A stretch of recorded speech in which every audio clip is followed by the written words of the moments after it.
আপনাকে কি করে ভালো না বাসি ইয়া রাসূলুল্লাহ। যখন আপনি আমাকে ভালোবেসেছেন সেই 1400 বছর আগে, যখন আপনি আমাকে মিস করতেন, আশা করতেন যেন আমার সাথে দেখা করতে পারেন, অথচ তখনও আমি জন্মই হইনি। সেদিন সাহাবীরা আপনার চোখে পানি দেখে বলল, ইয়া রাসূলুল্লাহ, আপনি কাঁদছেন কেন? আপনি বললেন, আমার ভাইদের খুব দেখতে ইচ্ছে করছে।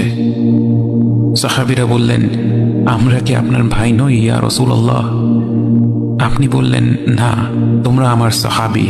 আমার ভাই হলো তারা যারা আমার পরে আসবে এবং আমাকে কখনো না দেখেও তারা আমাকে বিশ্বাস করবে। মৃত্যু শয্যায় শুয়ে আপনার অন্তরে এই চিন্তা ছিল যে আমাদের পরিণতি কি হবে।